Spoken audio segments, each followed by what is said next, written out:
ልጅን ፍለጋ እዛ ቤት መመላለስ ምናምን ነገር ለእኔ ያላት ክብር እንዲቀንስ አደረገው። ስለዚህ ከዚህ ሁሉ ርቄያት ለልጄ መሆን ያቅተኝ። ምክንያቱ አንተ ምን ይመስልሃል? አሁን አንተ ይሄ ነገር ለእኔ ያላት ነገር ምንም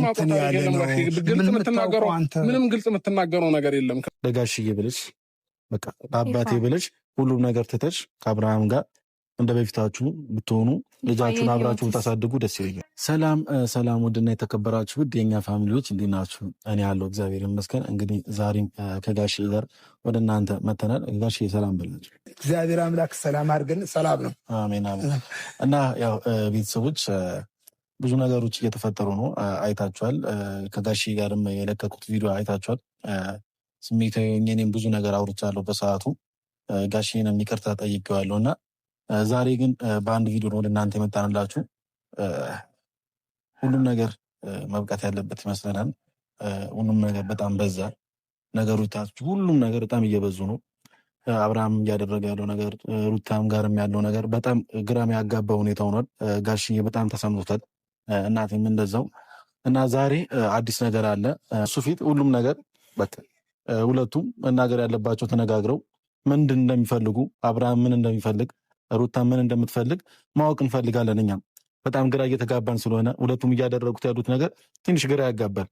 አብርሃም እያደረገ ያለው ነገር፣ በዚህ በኩልም ሩታም እያደረገች ያለው ነገር ትንሽ ግራ የሚያጋባ ነገር እና የሁለቱ እንትን ፈልገን ፍላጎታቸውን መጠየቅ ፈልገን እና ለዛ ነው ጋሽዬን ይዤ ዛሬ በእናንተ ፊት እዚህ ጋር የተገኘው ማለት ነውና ሁሉም ነገር በቃ አብቅቶ አንድ ላይ መሆን ካለባቸው አንድ ላይ ሆነው እና ደግሞ አንድ ላይ መሆንም ካልቻሉ የሁለቱ ፍላጎት ምን እንደሆነ ለዛም ነው ጋሽዬንም ይዤው ወደዚህ የመጣሁት። ጋሽዬ ደግሞ አዲስ ነገር አለ እያለ ነበር፣ ከአብርሃም ጋር አውርቷል። ለዛም ነው ጋሽዬ ስለጠራው ነው አብርሃም ወደዚህ እየመጣ ያለው እንጂ አብርሃም ሊመጣ አልነበረም። ጋሽዬ ስለጠራው ነው የመጣው እና ጋሽዬ በዚሁ አጋጣሚ ባለፈው ብዙ ነገር እናንተ ተባብለናል። በጣም ብዙ ነገርም ተነጋግረናል። ከካሜራም ጀርባ ብዙ ነገር አውርተናል። አብርሽና ሩታ ብዙ ያሳለፉ ሰዎች ናቸው። ብዙ ነገር አይተዋል እና ሁለቱ አሁንም እንዲጣሉ እንዲለያዩ እኔ ምንም የምፈልገው ነገር የለም። የሁለቱ ደስታ ነው ማየት ፈልገው።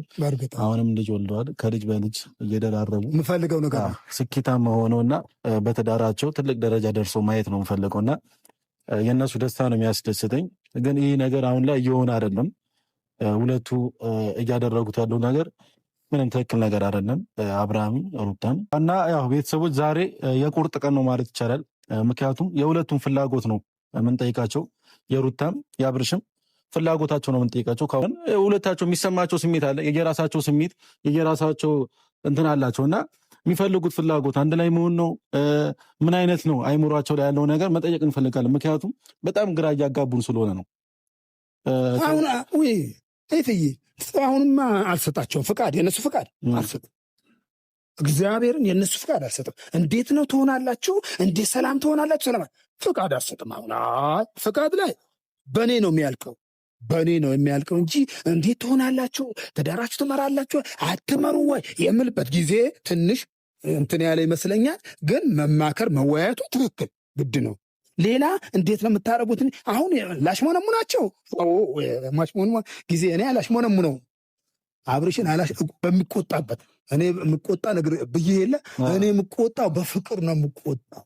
ስቆነጥጥም ያልኩ እየሳኩ ነው የምቆነጥጠው። ሃርድ ነገር አይደለም። ጋሽዬ ምን አለ መሰለህ፣ አንዳንዴ የሰው ልጅ ያለ ፍላጎቱ የሆነ ነገር ሲያደርግ ነገ ላይ መልሰው እነዚህ ልጆች የሚጣሉት።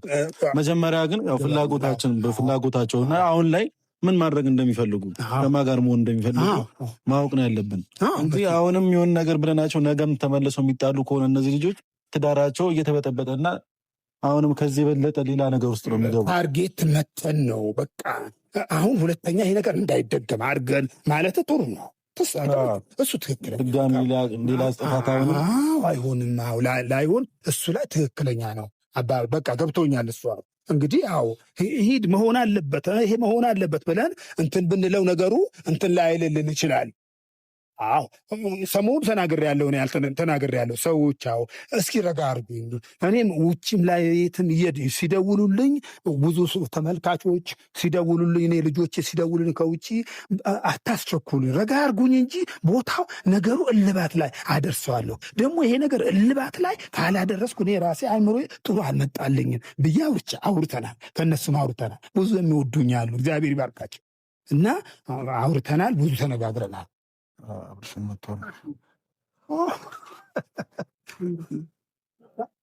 ሰላም ነው። አብርሽ ሰላም ነው። ሰላም ነው። ሰላም ነው። ሰላም ታሪፍ ነው። ያው ምን አለ መሰለህ መምጣትህ ጥሩ። ከዚህ በፊትም ያው እኔና ጋሽዬ ቪዲዮ ሰርተናል። ያ ቪዲዮ አይተኸውም፣ ደውለህልኝም ብዙ አውርተናል እና አሁን ደግሞ በአካልም ተገናኝተናል። ብዙ ነገሮች ተፈጥረዋል። አሁንም እየተፈጠሩ ነው ብዙ ነገራቶች። ያው ለምን እንደጠራንክም ግልጽ ነው፣ ይገባካል። እና ጋሽዬም አለ። ጋሽዬ ሁለታችንም አባት ነው፣ መሀላችን ላይ ነው ያለው እና በአንተ ነገር ነው እዚች ጋር የተሰበሰብነው እና መጠየቅ ፈልገናል አንተን። አሁን ላይ እያሳለፍከው ያለው ህይወት አለ። በጣም ብዙ ቻሌንጅ ነው እያሳለፍከው ያለው። የራስህን ነገር ደግሞ የምታውቀው ራስህ ነህ። ውስጥ ላይ ምን አይነት ስሜት እንደሚሰማክ ታውቃለህ ራስህ። እና ያ ነገር ደግሞ እንድትነግረን እንፈልጋለን። ሁሉም ነገር ዛሬ ነግረን፣ ሁሉም ያለው ነገር ለጋሽዬ ነግረው፣ በቃ የሚሰማክን ስሜት ሳትደብቀው፣ አባትህ ነው፣ የሚሰማክን ስሜት ነግረው፣ አሁን ላይ ምን አይነት ፍላጎት እንዳለክ፣ ምን ማድረግ እንደምትፈልግ መስማት እንፈልጋለን። ገብቶሃል አይደል? መጠየቅ እንፈልጋለን ከአንተ ከራስህ። ምንድን ነው ያስደስታል? አሁን እንደስ እያደረግክ ያለው ነገር ምንድን ነው? ተመችቶሃል ወይ ለአንተ? ለዛም ነው የጠራንህ እና አብርሽ ያው ሳትደብቅ ሁሉም ነገር የሚሰማህን ስሜት እንድትነግረን እንፈልጋለን። በቃ ሁሉም ነገር እንዲበቃ እንፈልጋለን። ከአሁን በኋላ መደባበቁም እያስመሰሉ መኖርም፣ ከፊት ሳቅ ከውስጥ ደግሞ ደም ማልቀስ ከባድ ነው እና ሁሉም ነገር እንድትነግረን ስለምንፈልግ ነው የመጣ ነው እና ሩታም እንደውም ሩታ እስከምትመጣ ድረስ ያለው ነገር ብታጫውተን ደስ ይለናል። እሷ እስከምትደርስ ድረስ ምንም እኮ አዲስ ነገር የተፈጠረ ነገር የለም። ጋሽ ወይኔ ለምኛታለሁ፣ ልጄንም ስጤን ብያታለሁ፣ ብዙ ነገር ብያለች። እሷ ግን ምንም ፍላጎት አልነበራትም በጊዜው። ይዘን ቤቷ እየሄድኩኝ እያስወጣች ነበረ። ስለዚህ እኔን በዚህ ልክ ሳታከብረኝ በዚህ ልክ እያንቋሸሸችኝ ከእሷ ጋር እንዴት ብዬ ነው የምኖረው ማለት ነው። ስለዚህ ያንን አማራጭ ስላደረግኩኝም ነው እኔ ወደ ቤቴ ትቻት ሄድኩት የነበረው ማለት ነው። ሄጄ እሷ እንደገና አሁን እኔ ግራ ነው እየገባኝ ያለው አሁን ማለት ነው። እና እኔ በዚህ ልክ እንደዚህ መሆኗም ስተዋት እኔን ለመቅረብ ትሞክራለች፣ ስቀርባት ደግሞ እኔን ለመሸሽ ትሞክራለች። ስለዚህ እሷ አሁን ምን አይነት ራሱ ሀሳብ እንዳላት ምንም አውቆታል። የውስጥህን ያለው ነው እሱ ተናገር እኮ ጋሽ የግልጹ ነው እየነገርኩ ያለሁት ማለት ነው። ሆነ የምትሸፋፍነው ነገር ምናምን እኔ አልፈልግም። እኔ ምንም የምሸፋፍነው ነገር የለም። አንዳንድ ጊዜ ጋሽ የሰው ልጅ ሲፈለግ በጣም እንትን ሲል ራሱን በጣም ይሰቅላልና እኔ አሁን ለእንደዛ አይነት ባህሪ ስታሳየኝ ነው ትቻት የሄድኩትም።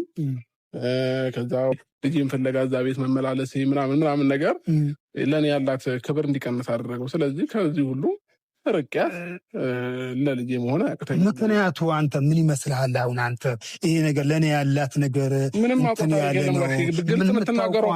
ግልጽ የምትናገረው ነገር የለም። ከፈለገች አሁን እኮ ልትደውለንባት ትመጣለች እኮ በቃ ልትመጣ ከሆነ ማውራት እሷ የምታወራውን እሰማለሁ። ለምን መሰለህ እኔ አገናኝቼ የሁለቱ ነገር እኔ ልውሰድ ብዬ ነገሩ ጨርሼዋለሁ። ማውራት የምትፈልገው ነገሩ ስለጨረስኩ አሁን መታ የምታወራ ምንም አዲስ ነገር አይደለም ልታወራ የምትችለው ማለት ነው።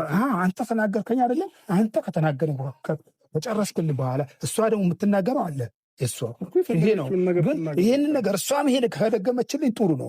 ሌላ ደግሞ እሷ የምታመጣልኝ ከሆነ እንግዲህ ውስጧ ታውቃለች። እሱ የውስጧን ነገር ከፈለገች እኔ እኮ ነገረችኝ ታውቃለች። ነገር የለም ወይንም የሆነ ነገር ሳረግ ማንም የያዘኝ የለም። ምንም እንትን የተፈጠረ ነገር የለም። ስለዚህ እኔ በራሴ ኮንፊደንስ ያለኝ ሰው ነኝ። ከዛ ልጅ አይደለሁኝም። እያንዳንዱን ነገር ደግሞ ማደርገውን ነገር ማንም ሰው መርቶኝ ወይንም የሆነ ሰው ስላለኝ ምናምን አይደለም፣ በራሴ ነው የምመራው። ከዛ ባለፈ ግን እኔ እሷን እየለመንኩኝ እሷን እየተለማመጥኩኝ መኖር አልፈልግም። ገባ? እኔ ወጣት ነኝ ገና። ሩታን ልጄን ለማየት እሷ ጋር እየሄድኩ እየተለማመጥኩ እሷን የሆነ ነገር እንትን ለማለት እየተለማመጥኩ መኖር አልፈልግም። እንዲህ እና ለእኔ ግዳጅ ውስጥ አይደለም ያለሁት። ግዳጅ ውስጥ አይደለም የገባሁት። ግዳጅ ውስጥ ቆይ እኔ በፍላጎቴ ነው። ኧረ በጣም ግዳጅ ውስጥ ነው ገባው። እንዴ ግዳጅ ውስጥ አይደለም። ጉዳይ አይደለም፣ የፍላጎት ጉዳይ ነው። የፍላጎት ጉዳይ አይደለም ነው እንጂ የፍላጎት ጉዳይ ነው። እኔ ፈልጌ ነው የገባሁት። ነው አሳውራኝ ስለማውቅ ነው እኮ ፈልጌ ነው የገባሁት። እዚህ ነገር ውስጥ ፈልጌ ነው የገባሁት። ማንም ብሎኝ አይደለም ጋሽ፣ አንተም ብለኸኝ አይደለም። እኔ ከሩታ ጋር የሆንኩት የሆነ ሰው ማንም ብሎኝ አይደለም። ስለዚህ አሁንም አስገድዶኝ ከእሷ ጋር እንድኖር የሚያደርገኝ ሰውም አይኖርም። ምን ያስገድዳል? አይደለም ጋሼ፣ ማንም ሊያስገድደኝ አይችልም በምንም አይነት መንገድ ማለት ነው። አሁን ጋሼ ምን አለ መሰለህ፣ ሰምተነዋል፣ ያለው ነገር ተናግሯል፣ ውስጡ ላይም ያለው ነገር ሰምተናል እኛም። ግን እኔ በመጨረሻ ምልክ ነገር ምን እንደሆነ ታውቃለህ? እሷም እየመጣች ነው፣ አንተም ተናግረሃል፣ ያለው ነገር ከአንተ በኩል ሰምተናል። እሷ ስትመጣ ነገር ግን ምንም ነገር እንድታወራ አንፈልግም። ምክንያቱም ከእሷ ጋር አንድ ሁለት መልስ እንድትመላለስ አንፈልግም። በቃ አንተ ቀድመህ መምጣቱ በጣም እንደውም ደስ ይላል። በቃ አንተን ሰምተንካል እና እሷ እስከምታወራ ድረስ ግን ዝም በለቅ። ይኸው አደራ ነው። እንድትጨቃጨቁም አንፈልግም፣ ምንም ነገርም አንፈልግም። አብርሽዬ፣ በጌታ በእግዚአብሔር እኔ እያስቀየምክ፣ በእሷም በኩልም ያለው ነገር እንስማ። እውነቱን ትንገረን። አንተም እውነቱ ነግረን ተናግረህ፣ እሷም እውነቱን እስከምትነግረን ድረስ ምንም ነገር አታውራ። እሷ ያለው ነገር ትነግረናለች። እና ግን አሁንም ቢሆን እኔ በመጨረሻ ምልክ ነገር ሁለታችሁም ያላችሁ ነገር ከዚህ በፊት ስለተፈጠረው ነገር ባታወሩና በቃ ይቅር ለእግዚአብሔር ተባብላችሁ አንድ ብትሆኑ። አንተም ብዙ ነገር ደርሶብሃል። ስለ ሰው ስለሚወራው ነገር ምናምን እኔ ማውራት አልፈልግም እዚች ጋር። ምክንያቱም ሁሉም ሰው የራሱን ላይፍ እና የራሱ ህይወት ነው የሚኖረው። የአንተን ህይወት ማንም ሰው አይኖርልህም። ግን እኔ እንደ ወንድም እንደ ጓደኛም በለው እንደምንም የተሰማኝን ስሜት ነው እስከዛሬም እያወራሁ የነበረው። አሁንም ደግሞ የምነግርህም ነገር ማለት ነው ሁሌም ቢሆን አንድ ላይ እንድትሆኑ ነው የምፈልገውና እስኪ አሁን አንቺ በጣም ችግር ሆኖብኛል የምትዩ ነገር በጣም እኔ የከበደኝ ይሄ ነው ብለሽ እስኪ የምታወሪኝ ነገር አሁን እሱ ችግር የለም አሁንም ማለት እኔ ቆሜ እየሄድኩ እያለ እናንተ ከሞት ነው ሞት የማንም አይቀርም። አሁን እኔ እያለሁ እለያያለሁ ማለት ቁርጡ ልንገርሻው፣ እግዚአብሔር ምስክር ነው። ቁርጡ እለያያለሁ ማለት እኔ በቆሜ እየሄድኩ ውሸት አታስቢውም። ለምን መሰለሽ የአንቺ ችግር ለመቅረፍ እሮጣለሁ እኔ ማለት ነው። ጋሼ አለ እና ደግሞ መጀመሪያ እናውራ ስላልከኝ እንጂ አሁኑኑ ነገሮችን ጨርሰን መሄድ እንችል ነበረ። ብታወሩ ደስ ይለኛል። ሁለታችሁ ብቻ ብታወሩ ያለ ጭቅጭቅ ብትግባቡና ብትነጋገሩ ደስ ይለኛል። ሩታዬ ይሄ ጭቅጭቅ አይደለም። በቃ ግልጽ ነው የኔ ፍላጎት፣ የእሱ ፍላጎት እንደዛው ግልጽ ነው። ማለት ሰው የግድ መናገር አይጠበቅበትም በተግባሩ ካሳየ። ይህን ደግሞ ብዙ ጊዜ እየተገበሩ የቆየ ነገር ከሆነ የግድ እኮ ሰው አንደበቱ እስኪናገር መጠበቅ የለበትም አይደል? ለእኛ ብልሽ ብታወሩ የምሬ ነው። እግዚአብሔር ብታወሩ ደስ ይለኛል። የምሬ ነው። ሁለታችሁ ጋር ያለው ነገር በግልጽ ተነጋግራችሁ ሁለታችሁ ብታወሩበት ደስ ይለኛል። ምናወራው ነገር የለም ማለቴ እኔ ብዙ ጊዜ ማለት እሺ አሁን ለአንተ ብዬም ላውራው ለጋሽም ብዬ ላውራው ለሌሎች ሰዎችም ምናምን ብዙ ጊዜ እንደዛ ብዬ እያወራሁኝ ብዙ ሀሳቦችን እየተቀበልኩኝ እኔ ራሴን በጣም በብዙ መንገድ ያጣሁበትና የጎዳሁበት ሁኔታ ውስጥ ቆይቼ ነው የከረምኩትኝ። አሁን ፈጣሪ የተመሰገነ ይሁን በጣም ደህና ነኝ። እንደዚህ አይነት ስሜት ውስጥ አይደለሁም ያለሁት። ግን ደግሞ አሁን ይሄንን ነገር ማጣት አልፈልግም። አሁን ደህንነቴ ማጣት አልፈልግም። አሁን በጣም ደህና ነኝ። ገባ ማለት ብዙ ነገር እኮ አለ። አእምሮ ሰላም መሆን አለበት አትሊስት ሌላው ቢቀር እና እኔ አሁን አእምሮ ሰላም ነው፣ ነፃ ነኝ። ያንን ነገር ደግሞ ማስቀጠል ፈልጋለሁ፣ ማጣት አልፈልግም። አንቺ አሁን እግዚአብሔር አምላክ ይባርክሽ። ትዳር በምን እንዴት ይሆናል ትዳሬ እንዴት ይሆናል ብለሽ እንትን እያልሽ ነው። ገብቶኛል። በቃ ስለ ትዳር እያስተማርሽ መጣሽ። እያስተማርሽ ይበልጥሻል። በእድሜ አሁን አይገናኙም። እሱ ታናሽ ናት። ሩታዬ ምን አለ መሰለሽ የምሬን ነው። እሱም በዚህ ሰዓት እንደዚህ መንገላታት አልነበረበትም። ጋሽዬ ተከብሮና ነበር መቀበጥ የነበረበት። ያው እንደዚህ እየሆነ ያለው ግን ለእናንተ ነው። የእናንተ ትዳርና የእናንተን ፍቅር ለማስተካከል ነው። ቀንም ማታም ሌሊትም ሳይተኛ እያደረ ያለው አባቴ ማለት ነው። እና ከቻልሽ ለጋሽዬ ብለሽ በቃ ለአባቴ ብለሽ ሁሉም ነገር ትተሽ ከአብርሃም ጋር እንደ በፊታችሁ ብትሆኑ ልጃችሁን አብራችሁ ታሳድጉ ደስ ይለኛል።